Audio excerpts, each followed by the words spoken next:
العظيم. بسم الله الرحمن الرحيم. طاسين. تلك آيات القرآن وكتاب مبين هدى وبشرى للمؤمنين الذين يقيمون الصلاة ويؤتون الزكاة وهم بالآخرة هم يوقنون إن الذين لا يؤمنون بالآخرة زينا لهم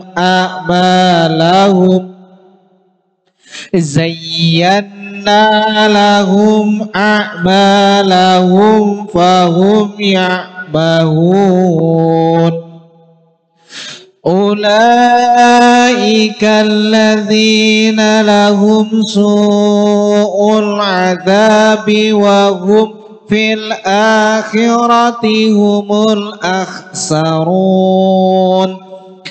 وإنك لتلقى القرآن من لدن حكيم عليم إذ قال موسى لأهله إني آنست نارا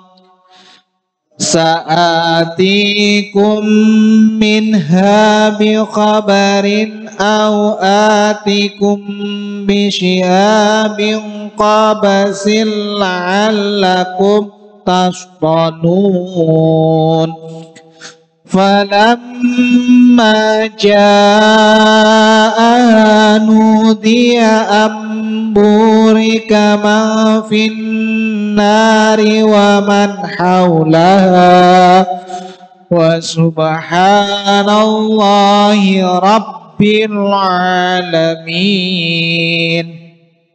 يا موسى إنه أنا الله العزيز الحكيم وألق عصاك فلما رآها تهتز كأنها جان ولا مدبرا ولم يعقب يا موسى لا تخف إني لا يخاف لدي المرسلون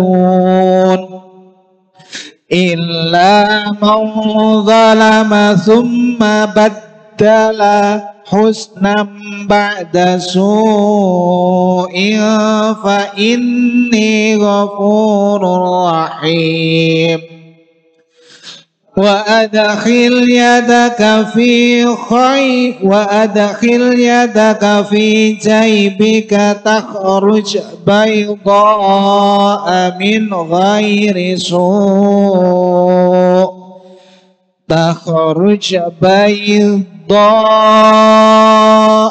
من غير سوء في 9 آيات إلى فرعون وقومه إنهم كانوا قوما فاسقين فلما جاءتهم آياتنا مبصرة قالوا هذا سحر مبين وجحدوا بها واستيقنتها أنفسهم ظلما وعلوا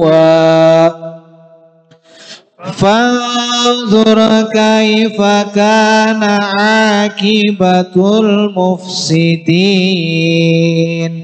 صدق الله العظيم. Mari kita baca sholawat al-azgil 3 kali bersama-sama. Allahumma salli ala sayyidina Muhammad wa asghili zalimin bizalimin. Allahumma salli ala sayyidina Muhammad wa azghili zalimin bizalimin wa akhrijna min bainihim salimin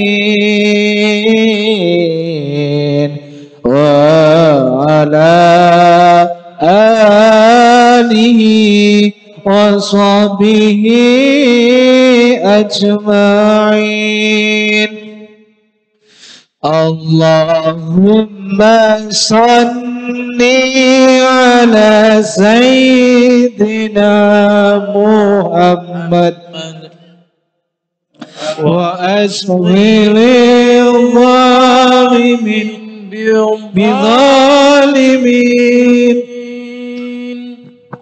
Allahumma salli ala sayyidina Muhammad wa asghili zalimin bizalimin wa akhrijna min bainihim salimin wa ala alihi wa sahbihi ajma'in. Allahumma salli ala sayyidina Muhammad wa asghili zalimin bizalimin. Allahumma salli ala sayyidina Muhammad wa asghili zalimin bizalimin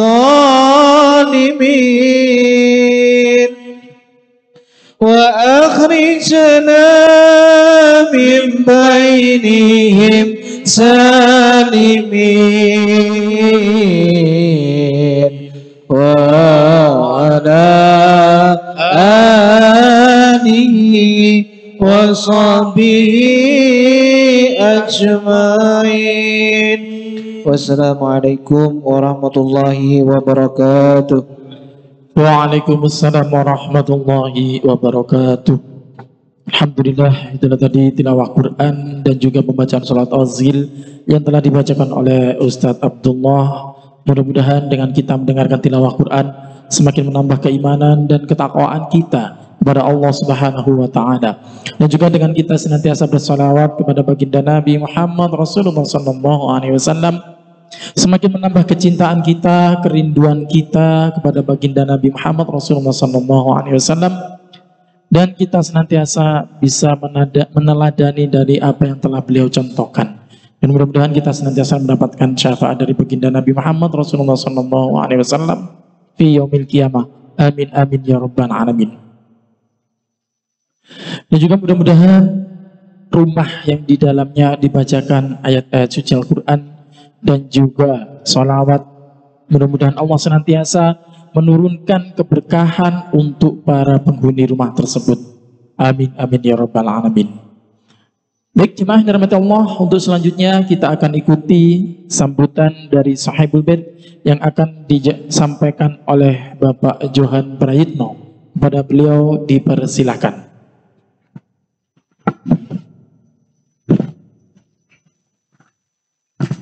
Baik, bismillahirrahmanirrahim. Assalamualaikum warahmatullahi wabarakatuh. Waalaikumsalam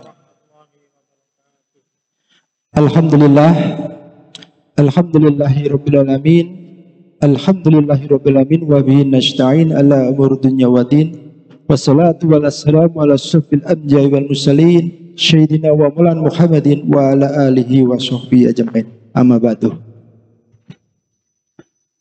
Baik yang kami hormati, ya, sepuh din sepuh, para alim, dan tentunya yang kita muliakan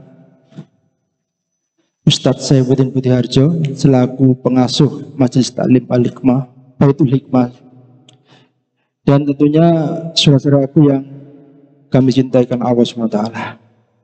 Yang pertama, marilah kita panjatkan puja dan puji syukur atas kehadirat Allah Subhanahu wa taala. Kenapa? Karena malam hari ini pula dan panjenengan alhamdulillah ya, diberikan kesempatan Allah SWT untuk menghadiri majelis ilmu yang insya Allah dengan keikhlasan kita, langkah kita hadir ya, yang pada malam ini kebetulan di rumah kami. Semoga dicatat Allah SWT sebagai suatu amal yang luar biasa ya di yaumul akhir nanti. Karena apa? Karena kita datang di majelis ilmu ini juga bukan kewajiban kita, insya Allah. Kedua kalinya tentunya sallallahu alaihi wasallam tidak kita lupakan ya, kita curahkan dan limpahkan pada junjungan kita Nabi Muhammad sallallahu alaihi wasallam ya. Keluarga beliau, sahabat-sahabat beliau, dan tentunya umat Islam yang rindu akan syafaat nanti di yaumil akhir. Yang ketiga, kami ya, selaku Saiful Bait mengucapkan banyak terima kasih ya atas kesempatan yang diberikan oleh panitia dalam ini Majelis Baitul Hikmah ya. Tentunya ini kesempatan yang luar biasa karena kita tahu bahwa jika tempat kita atau rumah kita ya, ditempati oleh kajian atau majelis-majelis ilmu yang insya Allah akan mendatangkan keberkahan bagi pemilihan. Itu yang kami harapkan. Makanya kami sebagai Sahibul Bait insya Allah akan selalu terbuka ya. Apabila di kemudian hari rumah kami ya yang sederhana ini ya, semoga selalu istiqomah ya, menerima panjenengan semua ya jamaah Baitul Hikmah untuk mengaji di tempat kami ya, ya ditempati ya tentunya apapun itu bentuknya.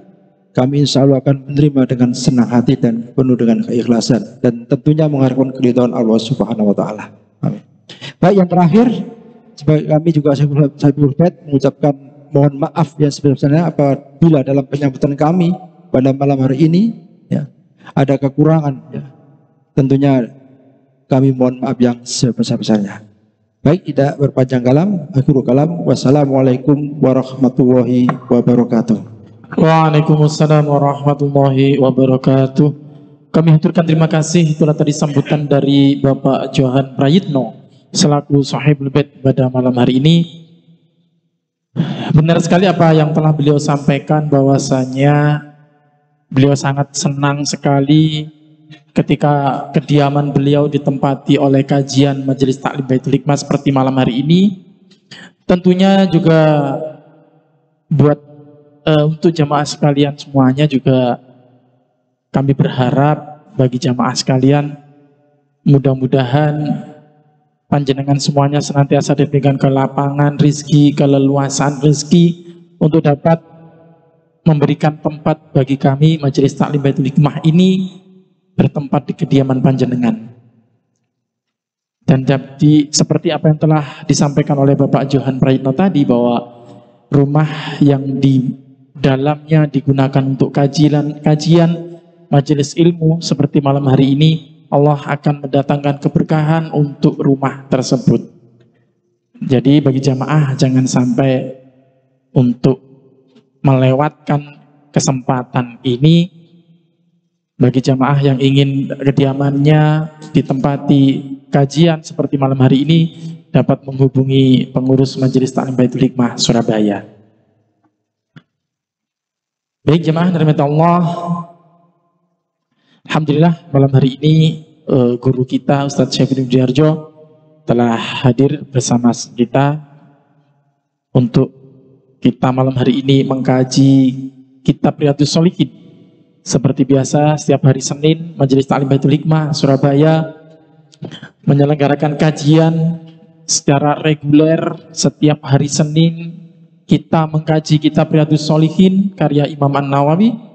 Ada juga kajian Kamis edisi spesial, yakni Majelis Ta'lim Baitul Hikmah edisi spesial.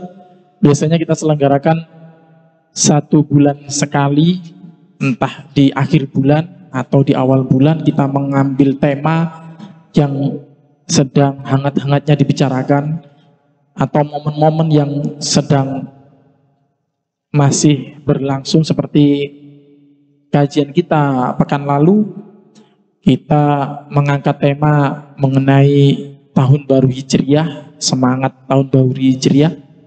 Dan untuk malam hari ini kita akan mengupas satu tema atau hadis dari satu kitab kitab Riyadhus Shalihin, yang mana tema itu adalah jangan menghakimi iman seseorang berdasarkan perkiraan. Nah, ini luar biasa temanya.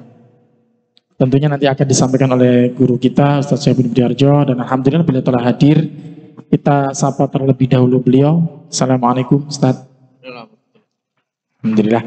Kabar baik, sehat Ustaz? Alhamdulillah, Insya Allah. Luar biasa ya. Jadwalnya padat banget ini. Baru datang ini tadi Ustaz. Kemarin katanya juga luar kota gitu. Selama 1 hari 1 malam. Masya Allah. Perjalanan dakwah beliau ini luar biasa. Tak kenal waktu. Dan juga mudah-mudahan kita doakan beliau senantiasa selalu diberikan kesehatan oleh Allah agar perjalanan dakwanya senantiasa lancar. Amin, amin ya rabbal alamin. Baik jemaah yang dirahmati Allah, sebelum kita mengikuti kajian, perlu kami ingatkan kembali bahwa kajian kita malam hari ini disiarkan secara live streaming di channel YouTube Majelis Ta'lim Baitul Hikmah Surabaya. Jadi bagi jamaah yang ingin mengikuti siaran ulangnya, langsung saja ketik di handphone panjenengan, masuk ke YouTube, ketik MT Baitul Hikmah Surabaya. Di situ akan muncul kajian kita malam hari ini, dan mungkin bagi jamaah yang ingin memutar ulang dapat mengikutinya atau menyimaknya di channel YouTube tersebut.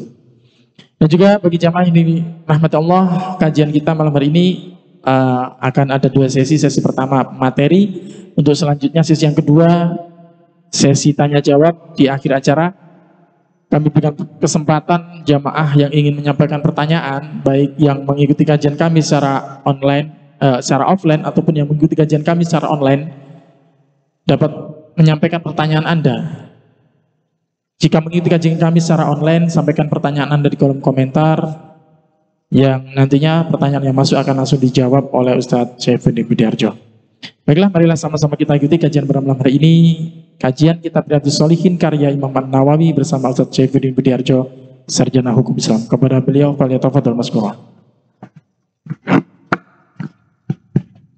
Bismillahirrahmanirrahim. Assalamualaikum warahmatullahi wabarakatuh. Waalaikumsalam warahmatullahi wabarakatuh. Alhamdulillahi rabbil alamin, wa bihi nasta'inu ala umuri dunya waddin. Wassalatu wassalamu ala sayyidil anbiya'i wal mursalin wa ala alihi wa ashabihi ajma'in.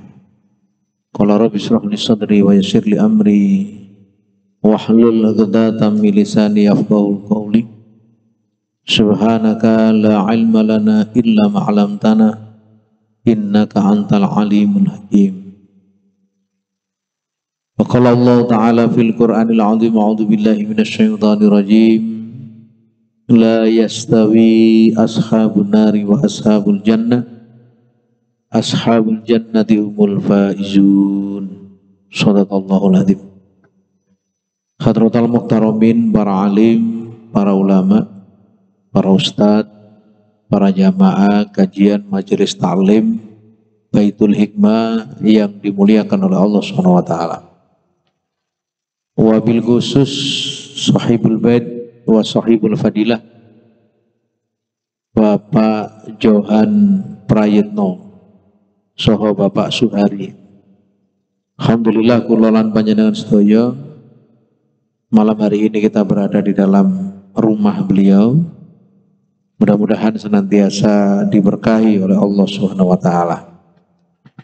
Kita bersyukur pada Allah Subhanahu wa taala malam hari ini dipertemukan dalam keadaan sehat walafiat, dipertemukan dalam keadaan iman, dipertemukan dalam suasana yang mengajak kita untuk senantiasa terus berusaha memperbaiki kualitas iman dan takwa kita.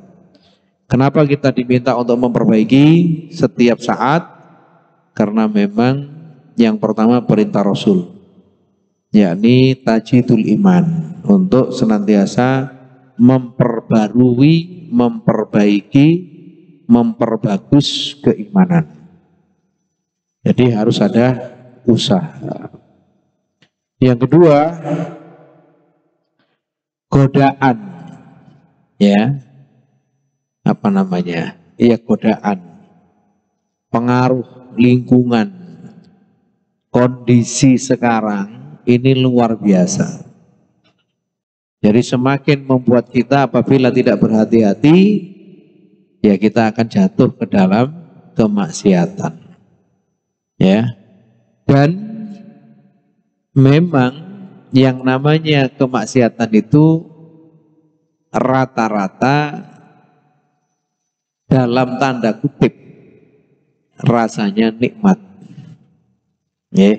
Jadi kemaksiatan itu rata-rata dalam tanda kutip ya, bukan sesungguhnya, rasanya nikmat.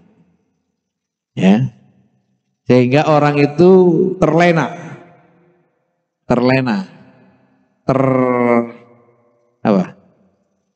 apa namanya, terpesona, nah, apalagi terkesima, terpengaruh, nah, gitu. Sehingga imannya itu apa? Goyang.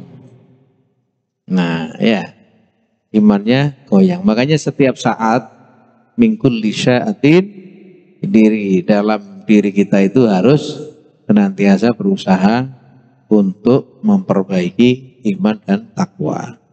Nah ini makanya kok bendino, tiap hari.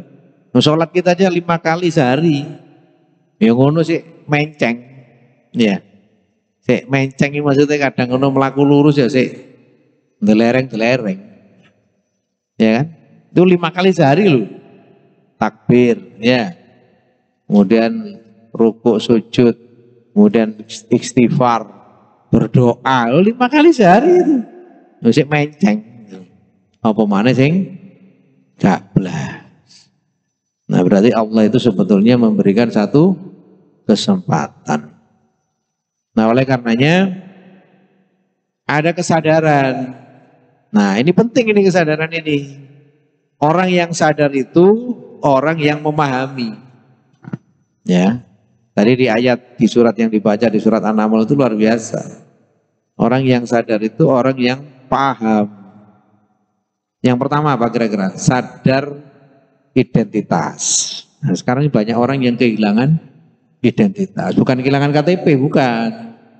Bukan kehilangan SIM, ya bukan. Kehilangan identitas.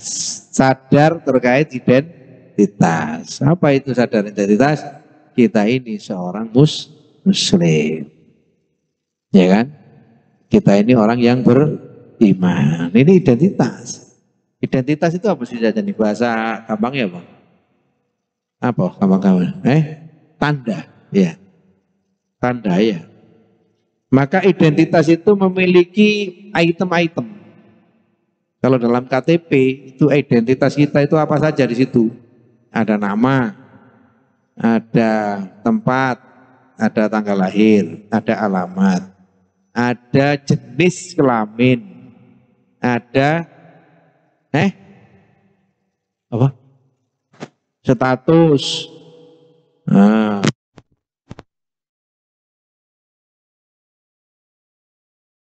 janda atau belum kawin. Nah, gitu. Nah begitu. Terus terakhir apa? Pekerjaan. pekerjaan itu apa, kan begitu ya. Terus ada lagi golongan darah. Pertanyaannya, lo identitas kok desainin ngono? Nah, kalau KTP saja isinya seperti itu menunjukkan identitas seseorang, maka seorang muslim identitasnya apa kan gitu toh? Apa yang ditampakkan? Ya tentu kewajiban-kewajiban yang diperintahkan oleh Allah dan Rasulnya. Maka sadar identitas ini menjadi penting. Ya, kalau kita paham tentang identitas kita, kita tidak akan merusaknya dan tidak akan memalsukannya. Ya, jenengi apa? Akhirnya siapa jadi? Muhammad? Suyono? Sujono?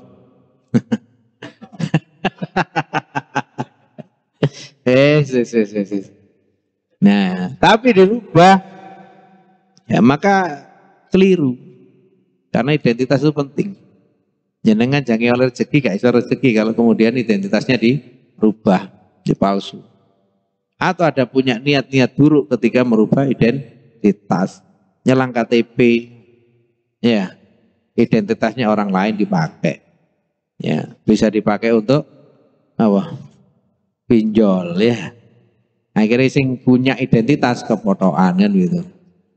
Nah sama identitas kita seorang muslim. Apa identitasnya? Beriman, bertakwa kepada Allah, berbuat baik, ya'muruna bil ma'ruf wa yanhauna 'anil munkar, utlubul ilmi dan sebagainya dan sebagainya. Itu identitas. Bahkan ngomong sak ngomong, langkah sak langkah, semuanya diarahkan untuk bernilai ibadah. Kan itu. Enak toh? Nilainya ibadah. Nah, karena ada orang yang bekerja keras seharian gak oleh apa-apa kecuali apa? Bekal dan upah. Upah itu apa? Rupiah. Bayaran. Tapi tidak dapat pahala. Ya kan? Gak dapat berkah. Ya kan eman. Itulah, eman. Nah, ya, eman kan? Nah, iso oleh pahala, oleh bayaran, dan begitu. Nah, itu yang pertama, sadar identitas. Yang kedua sadar apa? Setelah identitas apa? Apa? Sadar umur. Sadar apa? Kontribusi. Ya, kontribusi itu apa? Berarti kalau kita menyadari seorang muslim, apa kontribusi kita terhadap Islam? Kontribusi kita terhadap agama kita. Nah begitu ya. Kontribusi itu apa? Sumbang sih. Nah, sumbang saran. Apa saja yang bisa kita kerjakan. Sehingga orang melihat diri kita itu cerminan dari kaum muslimin. Wataknya, keikhlasannya, akhlaknya, jujurnya. Nah, jadi karena memang menguji seseorang itu jujur enggak, itu gampang. Satu, percayakan pada dia uang, ya suruh ngelola keuangan. Dua, dipinjemi, ya dipinjemi itu maksudnya diutangi gitu ya, balik apa ora, semoyo apa ora, nah, atau apa, atau dia bayar sesuai dengan janjinya. Tiga, ajak dia dalam perjalanan. Ajak dia dalam perjalanan baru ketok itu nanti. Biasanya wong nek perjalanan ono sing sok ngatur. Dok bis iku sok ngatur. Ya. Wah, sok ngene. Nek apik gak apa-apa, tapi kadang kanggo karepe dhewe. Nah, ada yang harus mendapatkan apa? Apa namanya? Jatah yang bagus itu, jatah yang enak. Apa bahasa Inggrisnya? Privilege, apa? Privilege. Nah, mendapatkan nilai apa namanya? Nilai istimewa. Kabeh njaluk enak. Gak peduli koncone gak enak gitu. Itu perjalanan. Nah, bahkan Rasul mengatakan perjalanan itu ya harus ada pemimpin, tapi pemimpin itu apa? Untuk mengatur dan membatasi itu. Sadar kontribusi lah, kita ngaji ini kontribusi, kita dakwah ini kontribusi, kita ngomong ini kontribusi. Soalnya zaman saya modelnya seperti itu. Diajak ngaji ya rotok aras-arasan ya. Rotok ya, rotok. Ya, rotok apa teman? Rotok nemen. Nah, gitu ya. Oke, apa tadi? Sadar kontribusi. Sekarang apa satunya? Sadar sinergi. Apa itu sinergi? Berarti apa? Sadar tentang masing-masing dari kita ini memiliki potensi. Potensi ini dewi-dewi. Coba naik KB kembar, ya, kemampuan kembar, podo KB, ya repot, ya. Makanya ada yang berbeda-beda. Itu justru memang disitulah Allah ingin membagi peran. Maka sadar apa? Sadar apa? Loh, wajar posisi. Tadi lo sadar apa terakhir? Sinergi supaya satu sama lain itu apa? Saling mengisi, saling ya saling sama-sama bisa berbagi rezeki, berbagi ya apa namanya? Ya keuntungan dan kemanfaatan. Ya begitu. Nah, ini orang hidup terus gak mau sinergi, gak bisa. Ya. Masih suwuge belawa kaya apa, ya tetap butuh orang. Ya. Jabat kaya apa, pejabat itu malah butuh orang. Mek nuding-nuding tok gini sing mlaku orang lain gitu loh ya. Iya kan begitu toh. Itu orang ngomong enak tadi pejabat. Ya iya saya jabat ya enak. Ya. Nah, begitu kan? Ya. Nah. Itu terakhir sadar misi. Ya. Sadar misi itu apa? Misi kita apa? Apa misi kita? Ya misinya apa kita? Kita hidup di dunia itu misinya apa? Memakmurkan bumi. Bumi ini diwariskan oleh Allah hanya kepada orang-orang yang soleh. Min ibadihis solih. Jadi kenapa ke orang-orang soleh yang kemudian oleh Allah diberikan kewenangan untuk mengatur bumi?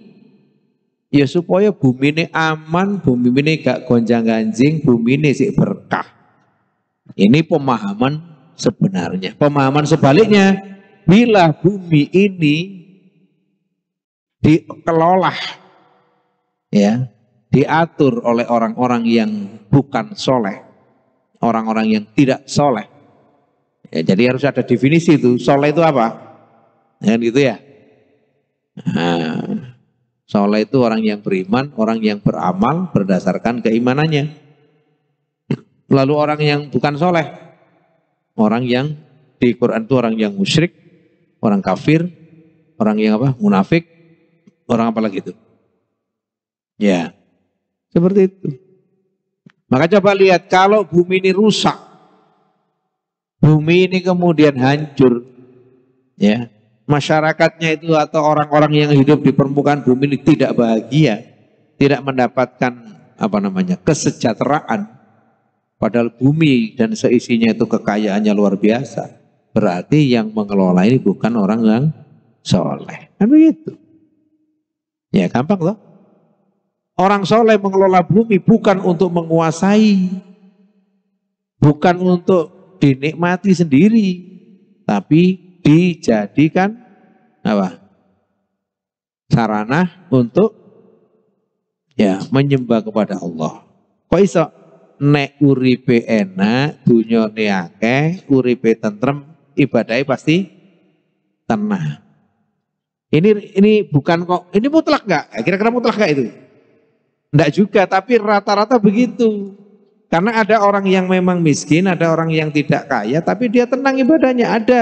Tetapi secara keumuman manusia, secara manusiawi gitu ya. Nah, berarti apa? Nek, apa istilahnya? Cukup. Ya ono jatah mangan kira-kira gak usah suwe-suwe lah, setahun misalnya. Ya. Kan begitu, orang dulu kan begitu toh. Kerja apa? Setahun itu 1 bulan libur. Untuk apa? Puasa pas Ramadan. Filosofinya bagus. Ya, hidupnya tenang, semuanya ada, ibadahnya tenang, itu rata-rata begitu. Maka sebaliknya, nek hidupnya enggak tenang, ekonominya goncang, ya ibadahnya juga goncang. Kan begitu. Makanya umat ini dibuat goncang supaya ibadahnya nggak tenang. Ibadah nggak tenang, doanya nggak tenang. Akhirnya apa? Tidak ada tumak nina, tidak ada mutmainnah, tidak ada qanaah dan seterusnya itu. Sehingga terus ambisi terus. Nah itu oleh orang-orang yang paham tentang Islam, ini kelemahannya itu harus dibuat goncang, dimiskinkan. Sehingga nek miskin, goncang, ibadahnya rada aras-arasan.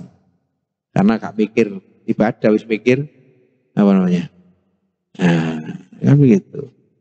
Tapi ada orang yang dalam keadaan miskin tapi dia tetap beribadah. Ada, tapi itu tidak semuanya. Tidak semua punya mental begitu. Nah, ini mukotimah ya. Ini mukotimah ya, belum masuk ke sini ya. Nah, artinya apa? Maka penting yang namanya apa? Tadi sinergi. Golek konco. Terus kemudian bersama-sama. Nah, sinergi itu enak, saling mengisi. Ya, sing tukang kayu ya sama tukang batu sama tukang listrik itu nek bangun apa? Bangun rumah nek gak rukun bahaya itu. Bahaya. Iya kan? Kan begitu ya? Kan? Nah, iya maksudnya wayahe ngecor kayu. Kan begitu, harus rukun itu. Sinergi gitu loh. Ya kan? Ada itu tukang listrik, tukaran sampai tukang kayu, tukang pelapon. Wah beli disewabung kabeh pelaponnya dipasang, ini luar biasa. Dijegleknya jeglek gitu loh. Kongslet gitu loh. Karena apa? Sirik kepada atau apa? Apa namanya? Tidak rukun gitu loh. Saling menjatuhkan. Nah, bahaya itu. Iku sing ngono untung nek dikai setrum. Nah, bahaya itu. Kan ya. Baik, itu mukadimah ya. Jadi malam hari ini kita bersyukur kita dipertemukan oleh Allah dalam situasi seperti ini dan memang kumpul-kumpul seperti itu enak. Enak, nikmat. Ya sama-sama duduk, tapi duduk di sini berpahala. Daripada duduk di warung kopi juga berpahala karena mau beli kopi. Nah, tapi nilainya berbeda. Apalagi duduk naudzubillah di tempat-tempat yang maksiat. Itu ya beda lagi nilainya. Sama-sama duduk. Nah, begitu ya. Ayo kita lanjutkan sekarang ke hadis berikutnya. Nomor berapa ya? 3921. Loh. Mana tadi? 398. Oh, ini yang kemarin ya. Ya. Ya benar ya. Yang ini apa ini? 398. Oh ini. Oh ini. Panjang sekali. Ini cerita hampir sama dengan hadis sebelumnya. Ya, hampir sama. Karena memang inti dari hadis-hadis ini menjelaskan tentang bagaimana kemudian seseorang itu ketika mengucapkan kalimat tauhid, kalimat la ilaha illallah, maka saat itu juga dia adalah saudara kita. Saat itu juga haram darahnya untuk kemudian ditumpahkan. Nah, terus gade alasan. Artinya, oh iki mek bijui, iki mek berlindung, iki mek sebagai siasat. Tidak ada. Rasul tidak menginginkan seperti itu. Nah, ini dari sini harus dipahami itu. Ayo kita sama-sama. Wa an Usama ya ibni Zaidi radhiyallahu anhuma qala ba'atsana Rasulullah sallallahu alaihi wasallam ilal khuraqati min Juhaina fa sabbahna qauma ala miyaihim ya wala hiktu ana wa rajulum minal ansari rajulam minhum falama ghasyaynahu qala la ilaha illallah fakafa anhu li ansariyu wa ta'atuhu wa ta'antuhu birumhi hatta fataltuhu Falama qamtinal madinata balagha dzalika Nabi sallallahu alaihi wasallam qala li, berkata kepadaku, ya Usama, aqtal tahu, apakah kamu membunuhnya ba'da ma qala, setelah dia mengucapkan la ilaha illallah. Qultu ya Rasulullah, iya. Innama kana muta'awwidan, maka dia mengucapkan itu hanya karena berlindung. Faqala, dan kemudian Rasul mengatakan, aqtal tahu, ditanya lagi berulang-ulang, ba'da ma qala la ilaha illallah, diulang-ulang pertanyaan itu, apakah kamu membunuhnya setelah dia mengucapkan kalimat la ilaha illallah? Famazala yukarriru, seakan-akan apa? Ya, seakan-akan kalimat itu dirinya merasa bahwa dia merasa apa ini? Alayya hatta tamannaitu ani lam akun aslamtu qabla dzalika yaum. Ini seakan-akan Usama itu merasa apa namanya? Baru masuk Islam. Ya. Ini apa? Sehingga saya berangan-angan seandainya saya tidak masuk Islam sebelum hari itu. Oh, sehingga ada penyesalan di dalam dirinya seakan-akan, atau dia ingin andaikan itu saya tidak masuk Islam, karena ya nggak enak. Ditanya berulang-ulang. Jadi hadis ini menjelaskan bahwa Usama ibnu Zaid itu pernah diutus oleh Rasulullah menuju marga, ya, marga itu namanya satu wilayah ya, Hurokoh, dari suku Juhaina. Maka pagi-pagi sekali kami memimpin pasukan menyerbu sumber mata air mereka. Saya dan seorang dari kaum Ansor mengejar seorang dari mereka. Maka ketika kami mendekatinya dan dia mengucapkan la ilaha illallah, maka seorang dari Ansor tadi menahan dirinya, sedangkan saya menikamnya dengan tombak saya sehingga saya membunuhnya. Nah, ini ya. Jadi hadis ini menjelaskan pada saat terjadi peperangan, dan memang hukum di dalam peperangan itu adalah apa? Membunuh. Jadi wala yaqtulunan nafsa illa bilhaq. Jadi orang yang beriman, orang yang disayangi Allah itu tidak membunuh jiwa seseorang illa bilhaq, kecuali dengan kebenaran. Nah, kebenaran apa? Salah satu diantaranya apa? Perang. Perang itu membunuh. Ya, artinya kan dibunuh ya membunuh. Gak ada perang itu berkasih sayang. Gak ada. Maka pada saat berperang seperti itu, kemudian seseorang di antara mereka yang apa ya, Islam musuh tadi itu mengucapkan la ilaha illallah. Salah satu dari kaum Ansor menahan diri. Tapi kemudian Usama ini langsung menikam dengan tombaknya dan orang itu mati. Nah, maka ditanya oleh Rasul, apakah kamu membunuhnya? Setelah dia mengatakan la ilaha illallah, dijawab iya. Rasul mengulang-ulang itu. Berarti apa kalau diulang-ulang itu? Apa? Satu, memastikan. Yang kedua apa? Yang kedua itu rumongso gelo, kecewa berat. Kok ngono? Temen ta? Kan begitu. Kalau ada orang sakjane gak nyongko, temen ta awakmu ngono. Temen ta, kan begitu ya.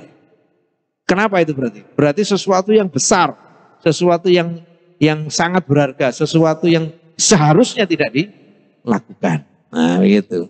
Sampai Rasul mengulang-ulang, maka sahabat ini merasa andekan saat itu saya tidak masuk Islam. Maksudnya gak masuk Islam itu gak ketemu Rasul gitu. Jadi gak enak itu loh, gak enak. Nah, ya makanya kemudian ini penting apa namanya, kalau sekarang namanya apa? Hukuman sosial itu penting dan pedih. Ya. Hukuman sosial itu lebih pedih daripada hukuman biasa itu. Maksudnya apa hukuman sosial itu? Penjara? Bukan. Hukuman sosial itu gak dijak ngomong, ya, mantu gak diundang, tahlilan gak diundang, namanya, yasinan gak diundang, kusume berkatan gak dikei, apalagi, mati budal dewe. Kan begitu, itu hukuman sosial itu. Ya, hukuman sosial. dikucilkan, itu hubungan sosial. Orang dijak ngomong lho soro, ya naik mungkin sak jam 2 jam. Nah, naik sedino 2 dino sampai kemudian berapa hari itu?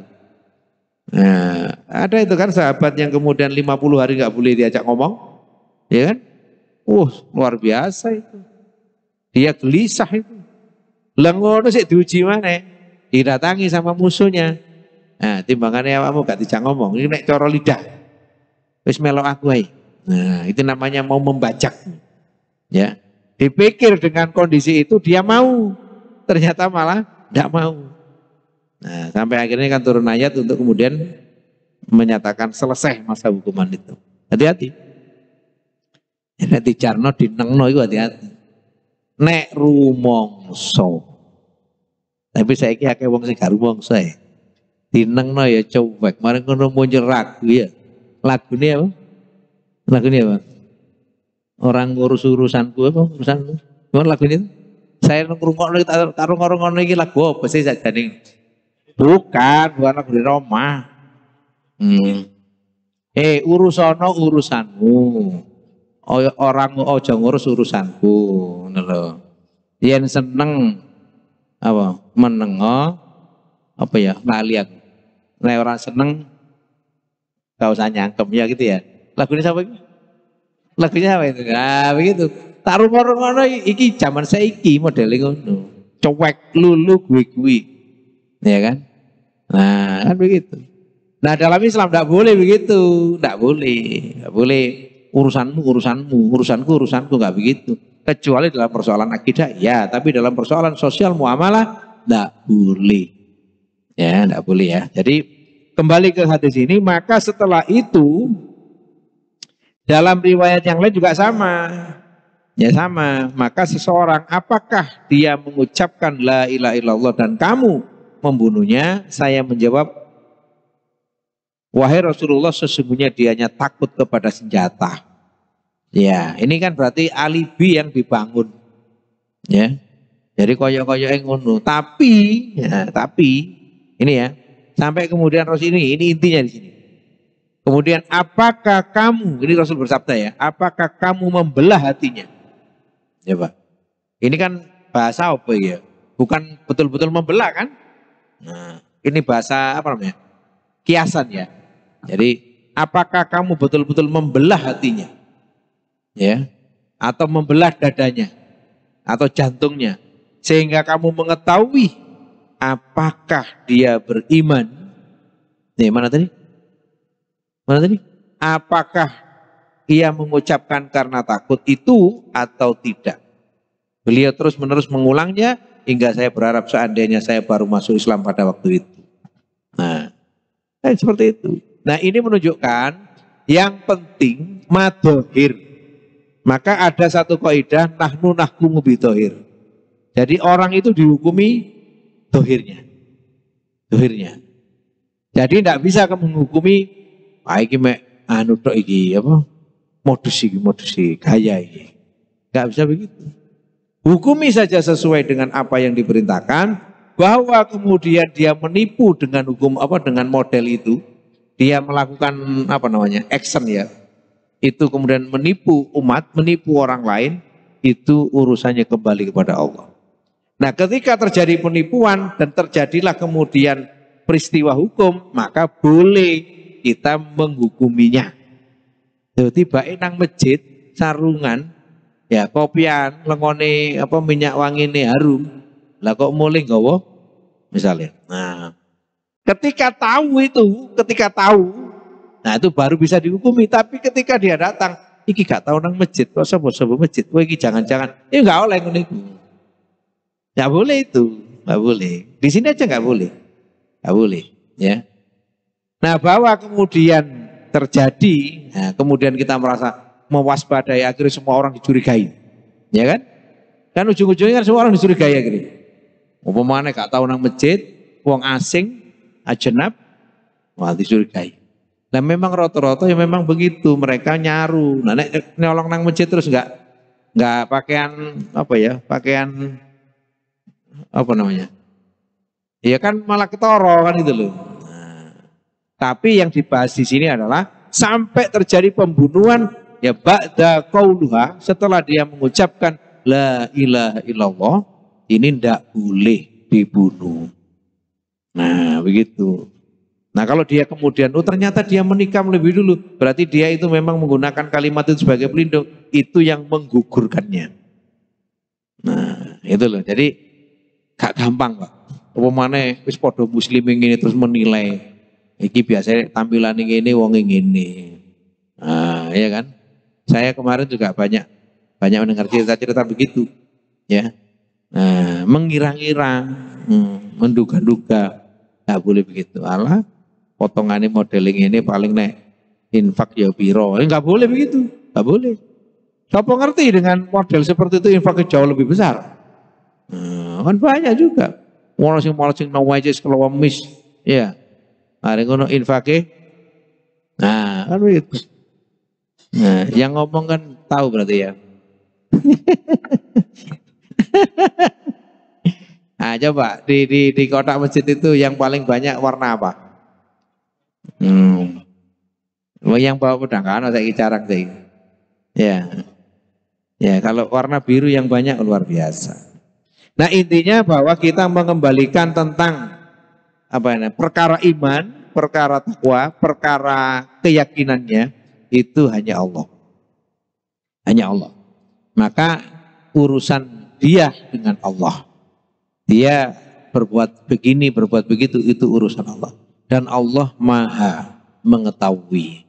Bahkan innallaha ala kulli syai'in qadir. Allah itu sesungguhnya maha menetapkan sesuatu atau maha memberi kadar kepada sesuatu. Nah, mutafakun alaih. Sehingga kalau di sini dikatakan dia berlindung, maksudnya apa? Dia berkata begitu hanya untuk melindungi kematian, bukan karena mengimaninya. Itu coro kita, dugaan kita. Tapi Rasul tidak memandang itu. Berarti kita ini bersyukur ya. Kita ini bersyukur. Bersyukurnya di mana? Kita ini mengucapkan kalimat la ilaha illallah seakan-akan itu kalimat yang biasa. Padahal kalimat la ilaha illallah itu maknanya luar biasa. Mampu membangkitkan keimanan seseorang.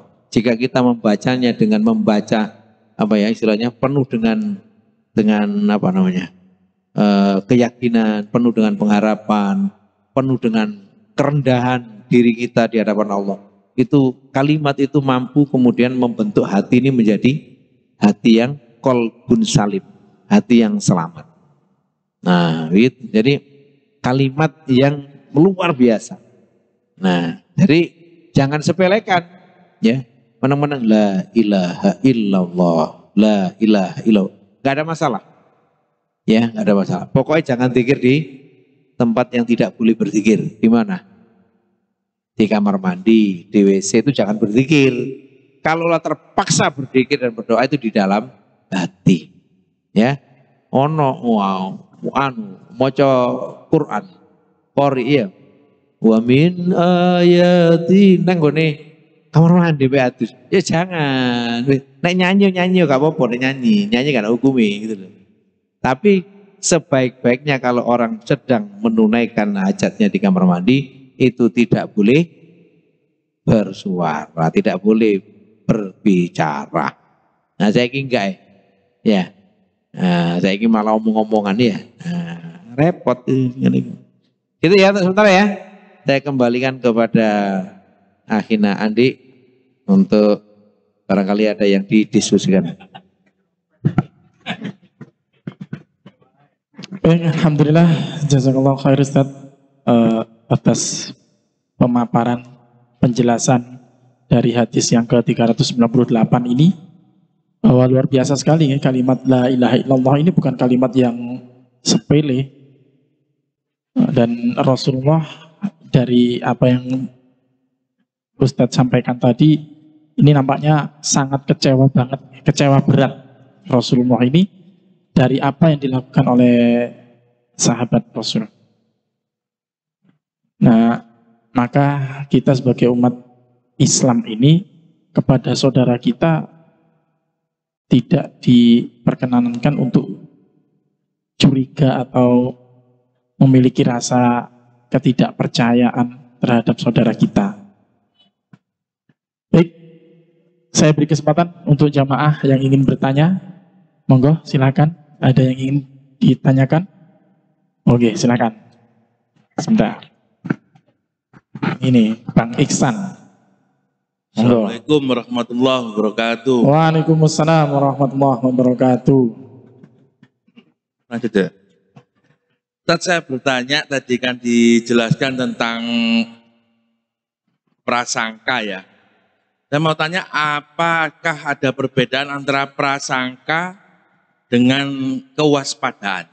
Nggih, ngoten mawon, matur nuwun. Assalamualaikum warahmatullahi wabarakatuh. Waalaikumsalam warahmatullahi wabarakatuh.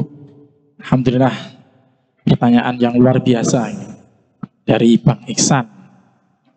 Baik. Beda apa tadi? Prasangka dan waspada. Monggo, Ya. Ustaz. Ya. Ya, itu masih satu satu rumpun tapi berbeda jenis ya. Ya kan nek bambu kan ono bambu petung, ada bambu apa? Kuning, ada macam-macam. Tapi intinya bambu kan gitu. Ya. Yang pertama apa tadi? Prasangka. Prasangka itu adalah menduga sesuatu yang di luar kemampuan manusia tanpa adanya dalil, itu prasangka. Kalau dalam bahasa Qur'annya itu don, ya. Jadi apa ya bahasa contohnya apa ya? Misalnya begini, baru ada orang lewat gitu, baru ada orang lewat, kita sudah punya prasangka macam-macam. Masih baru lihat orangnya saja, dan kita juga nggak kenal siapa dia. Tapi kita sudah punya prasangka. Nah berarti kan prasangka itu tanpa didasari satu dalil apapun. Nah kalau waspada itu memiliki semacam landasan. Ya landasan. Nah karena ada landasan itu, waspada itu untuk mencegah dan mencocokkan dengan dalilnya itu. Jadi nek ciri-ciri yang ini waspada terhadap orang yang ciri-cirinya begini, pakai baju ini, sering ngomong begini, nah itu kan ada. Itu kemudian kita waspada. Nah, jadi levelnya lebih tinggi lagi. Nah, prasangka waspada itu beda juga dengan penakut. Kadang kita belum apa-apa ketahuan ada orang wis wedi dhisik daripada wis wedi dhisik. Padahal itu tidak boleh itu. Tidak boleh. Penakut itu apa ya? Sesuatu yang dia takut pada sesuatu yang tidak ada alasan. Ya. Ada orang takut terhadap singa, yang singa itu di kandang. Tapi ada itu orang takut itu. Ada. Bahkan ngapunten, saya beberapa kali mengurusi urusannya orang dalam urusan. Saya nggak ingin mengurusi Pak Iksan ya. Kalau Pak Iksan nggak mau kurus soalnya.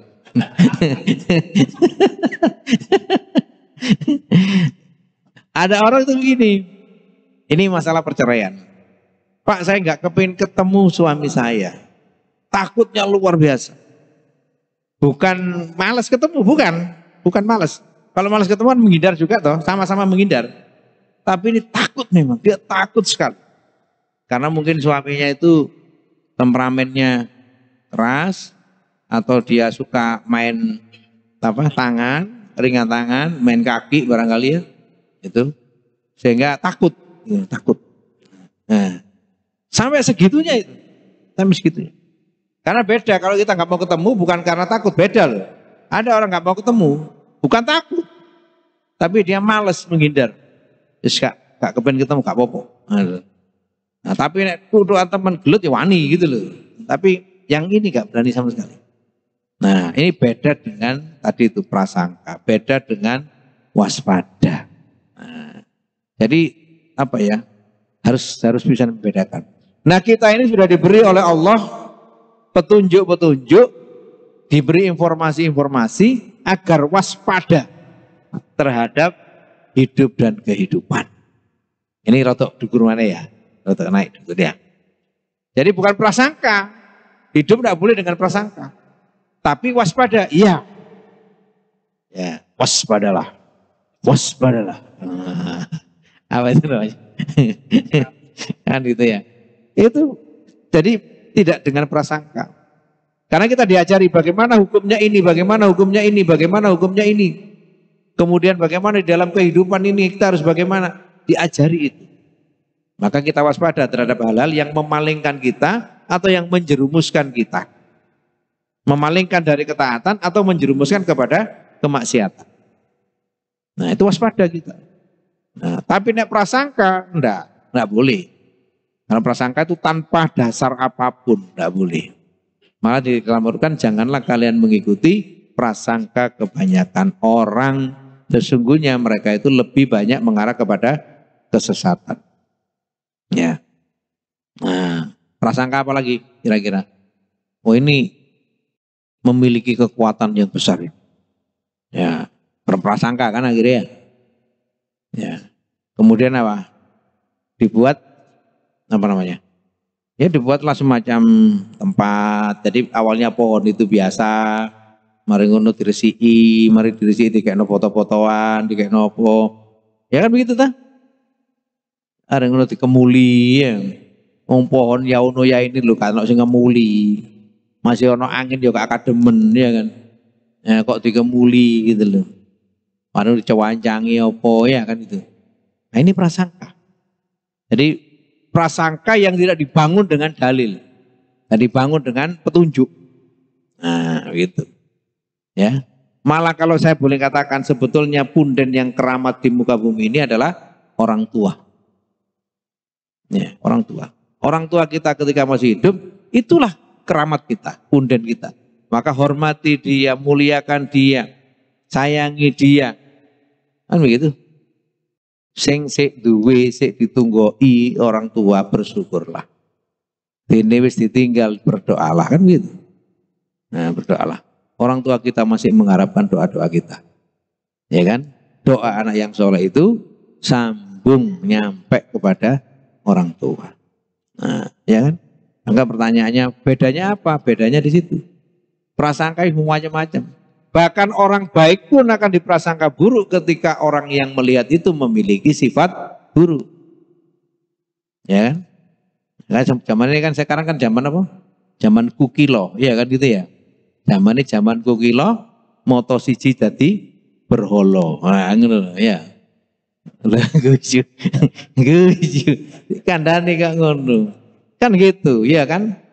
Ya, kali ilang kedunge, pasar ilang kumandangi, kan gitu. Wong wedok ilang wirange, kan begitu. Wong lanang ilang lanange, kan gitu. Loh iya begitu. Loh orang Jawa itu sajane dalam menasehati itu dia melalui syair-syair gitu loh. Bagus itu. Ya kan? Ya. Kan tawar-menawar itu berpahala. Dan tawar-menawar itu ada di mana? Di pasar. Saya ini gak tawar-menawar tuh kunjuk gawana kasir jret. Wis. Mari ngono dihitung-hitung untuk putus truk sakmene bayar. Gak ada tawar-menawar. Pernah nggak nawar di Indomaret? Pernah menawar? Dinyang ya? Ya nek Mbak Ek gelem gak apa-apa ya. Ya kan gak iso. Tapi kalau pasar tradisional itu kan terjadi tawar-menawar.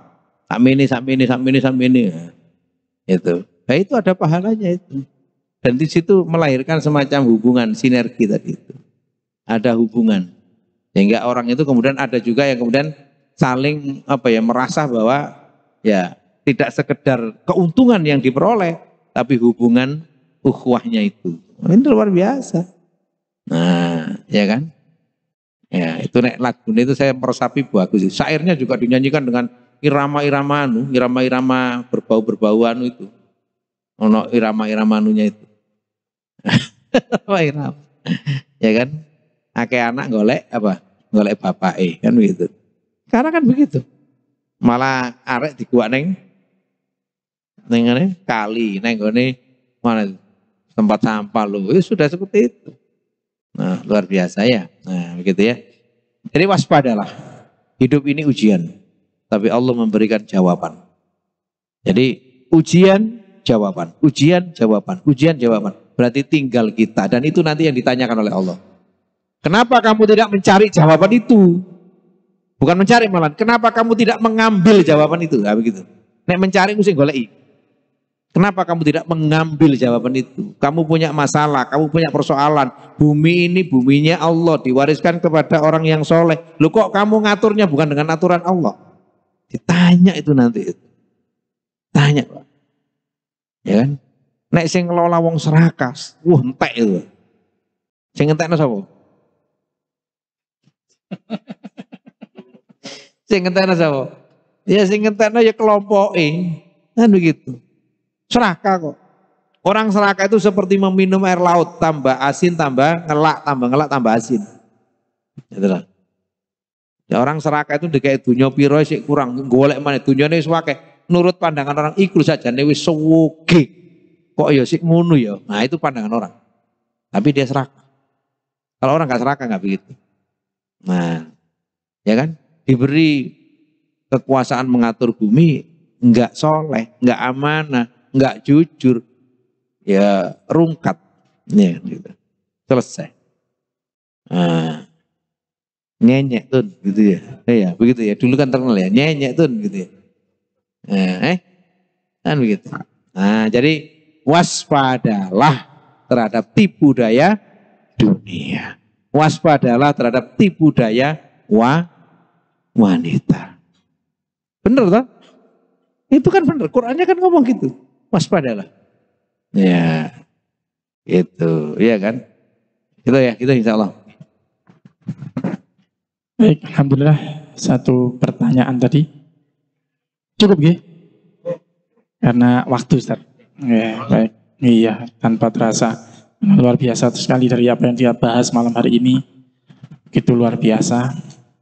Baik Ustaz, sebelum diakhiri doa, poin penting dari satu hadis malam hari ini terkait berprasangka. Iya, poinnya adalah kita bertindak, mulai dari apa? Berpikir, bertindak itu harus ada petunjuknya.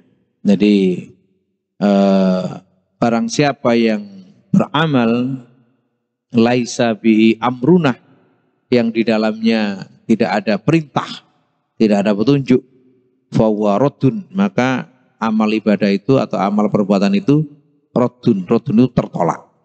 Ya. Jadi jangan sampai. Yang kedua, prasangkah itu harus kita rubah menjadi apa tadi? Waspada. Nah, bahwa dia sudah mengucapkan la ilaha illallah, maka prasangka hilang. Tapi tetap waspada. Boleh, tidak apa-apa. Menganut asumsi praduga tak bersalah. Nah, begitu. Bahwa dia melanggar apa yang dia ucapkan, itu urusan dia dengan Allah. Tapi kita boleh menghukuminya. Nah, begitu. Baik ya, saya pikir itu ya, insya Allah. Kita akhiri dengan berdoa, mudah-mudahan kita semua diberikan oleh Allah kelapangan rezekinya, ya, kelapangan ilmunya, kelapangan kesehatannya gitu ya. Dan juga mudah-mudahan kita semua oleh Allah ditakdirkan menjadi hamba-hamba yang soleh, dan kemudian berikutnya kita bisa dimudahkan untuk berziarah ke Makkah Al-Mukarramah dan Madinah Al-Munawwarah ya. Mudah-mudahan ya, niat yang kuat insya Allah nanti akan membawa hasil di hadapan Allah Subhanahu wa taala. Al-Fatihah. A'udzubillahi minasyaitonir rajim. Bismillahirrahmanirrahim.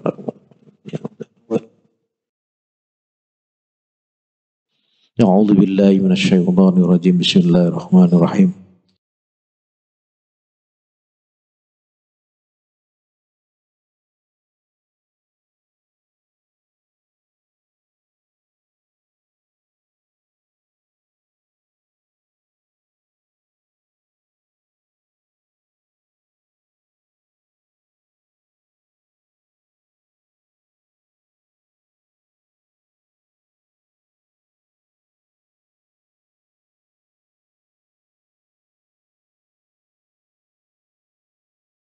Hamhuma kama rabbayana shighara walil mu'minina yauma yaqumul hisab Allahumma inna nas'aluka ilman nafi'an wa rizqan halalan tayyiban wa amalan mutaqabbalan wa waladan solihan bi rahmatika ya arhamar rahimin. Allahumma inna nas'aluka salamatan fid din wa afiatan fil jasad wa ziyadatan fil ilmi wa barakatan fil rizqi wa taubatan qabla al maut wa rahmatan 'indal maut wa maghfiratan ba'dal maut. Allahumma hawwin alaina fi syaqaratil maut wa najjal minan nar wa atfalidal hisab. Rabbana hab lana min azwajina wa dhurriyyatina qurrata a'yun waj'alna lil muttaqina imama. Allahumma yassir lana wa la tu'asir. Allahumma yassir lana wa la tu'asir. Allahumma yassir lana ziyaratan Makkatal Mukarramah wal Madinatul Munawwarah bi rahmatika ya arhamar rahimin. Allahumma ja'alna auladana kulluhum sholihan wa ta'atan wa ulumuhum nuran wa qulubuhum zakiyan wa jasaduhum sihatan wal afiyah bi rahmatika ya arhamar rahimin. Rabbana hab lana min azwajina wa dhurriyyatina qurrata a'yun waj'alna lil muttaqina imama. Allahumma arzuqna ya Allah fa innahu khairur raziqin. Allahumma arzuqna ya Allah fa innahu khairur raziqin. Allahumma arzuqna ya Allah fa innahu khairur raziqin. Rabbana atina fid dunya hasanah wa fil akhirati hasanah wa qina adzabannar. Wassallallahu ala sayyidina Muhammadin nabi ummi wa ala alihi washabihi wasallam. Subhana rabbika rabbil izzati amma yasifun. Wassalamun alal mursalin walhamdulillahi rabbil alamin. Alhamdulillahirabbil alamin. Jemaah yang dirahmati Allah, alhamdulillah seiring dengan berakhirnya pembacaan doa tadi, maka berakhir pula rangkaian acara pada malam hari ini. Tak lupa saya sampaikan terima kasih kepada Ustadz Syaifuddin Budiarjo atas ilmu yang telah beliau sampaikan. Mudah-mudahan kita bisa mengambil ibrah dari apa yang telah beliau sampaikan, dan senantiasa apa yang telah beliau sampaikan ini senantiasa bermanfaat bagi kita semuanya. Amin amin ya rabbal alamin. Tak lupa pula saya sampaikan terima kasih kepada seluruh jamaah yang senantiasa istiqomah mengikuti kajian kami, baik yang mengikuti kajian kami secara offline seperti malam hari ini, ataupun yang mengikuti kajian kami secara online. Mudah-mudahan keistiqomahan kita senantiasa dicatat oleh Allah sebagai amalan yang soleh. Amin amin ya rabbal alamin. Dan juga wabillahi khusus kepada Bapak Johan Prayitno beserta keluarga, kami sampaikan terima kasih atas berkenannya beliau, kediaman beliau untuk ditempati kajian seperti malam hari ini. Mudah-mudahan dari apa yang telah beliau laksanakan, beliau kerjakan, dan beliau keluarkan untuk senantiasa mendukung suksesnya acara pada malam hari ini, Allah senantiasa menggantinya dengan pahala yang berlipat ganda. Amin amin ya rabbal alamin. Dan jadi mudah-mudahan dijadikan keluarga Bapak Johan Prayitno ini keluarga yang sakinah, mawaddah, warahmah. Amin amin ya rabbal alamin. Baik jemaah yang dirahmati Allah, marilah kita akhiri perjumpaan kita dengan doa senandung Al-Quran bersama-sama. Allahumma rahamna bil Qur'an waj'alhu lana imaman wa nuran wa hudan wa rahmah. Allahumma dzakirna minhu ma nasina wa 'allimna minhu ma jahilna warzuqna tilawatahu ana al-laili wa atrafan nahar waj'alhu lana hujjatan ya rabbal alamin. Ya Allah, rahmatilah kami dengan Al-Quran. Jadikanlah ia bagi kami sebagai pemimpin, cahaya, petunjuk, dan rahmat bagi kami. Ya Allah, ingatkanlah apa-apa yang kami lupa daripadanya. Ajarilah kami tentang apa yang belum kami ketahui. Anugerahkanlah kami untuk membacanya, baik di tengah malam ataupun di penghujung siang. Jadikanlah ia sebagai pembela bagi kami, wahai Tuhan sekalian alam. Alhamdulillahirabbil alamin. Marilah kita sempurnakan akhir perjumpaan kita pada malam hari ini dengan doa kafaratul majelis bersama-sama.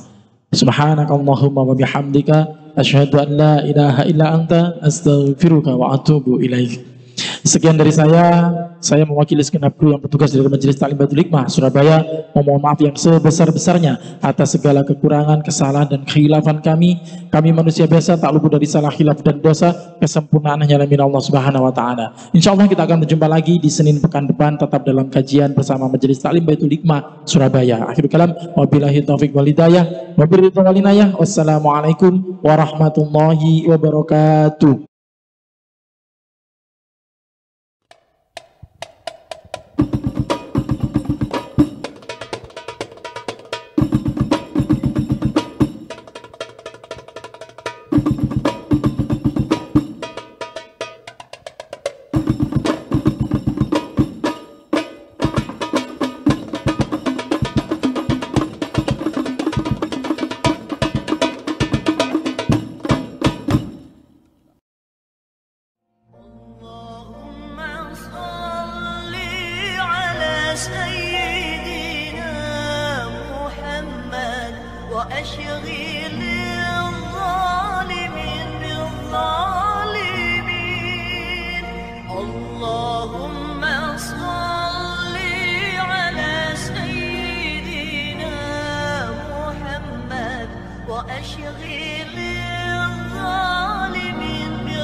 وأشغل